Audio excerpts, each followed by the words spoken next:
Hi friends, Ramakrishna Ravanamma cooking ఛానల్కి welcome. ఈరోజు mummy చింతపండు ఊరగాయ చేస్తుంది. ఎలా చేస్తుందో చూద్దాం.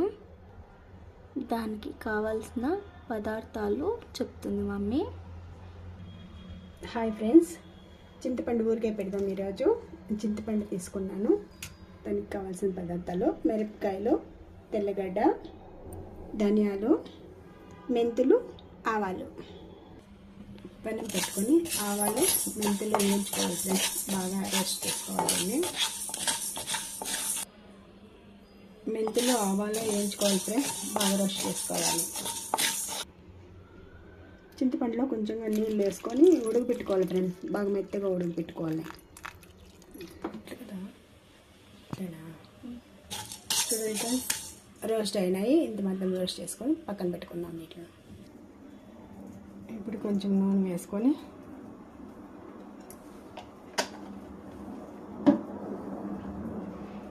ధనియాలు,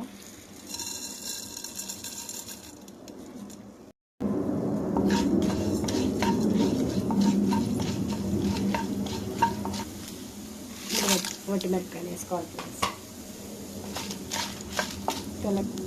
తెల్లగడ్డలు కూడా దీంట్లోకి వేసుకొని బాగా వేయించుకోవాలి. వేగిపోయినాయి, పక్కన పెట్టుకున్నాం ప్లేట్లకి. మిరపకాయలు, ధనియాలు, తెల్లగడ్డ వేయించినాం ఫ్రెండ్స్. అది రుబ్బినాము. ఇప్పుడు దీంట్లోకి చింతపండు వేసేసుకున్నాం. చింతపండు ఉడికి పెట్టుకున్నాం కదా, చింతపండు దాంట్లోకి వేసేసి రుబ్బేసుకోవాలి.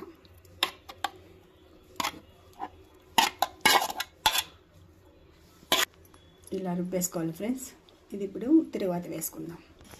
అదే పెనం పెట్టుకొని దాంట్లోనే నూనె వేసుకుందాం. పెనం పెట్టి నూనె వేసుకున్నాం కదా, ఆవాలు వేసుకోవాలి.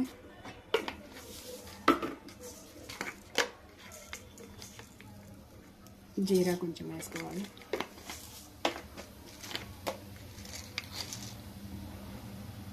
ఉద్దినబెల్లు, శనగబెల్లు.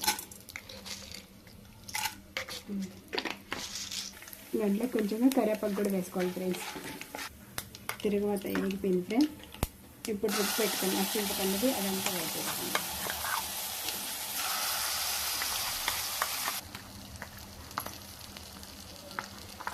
అప్పుడే ఆవాలు, మెంతి పొడి చేసుకున్నాం కదా, అది కొంచెంగా వేసుకోవాలి.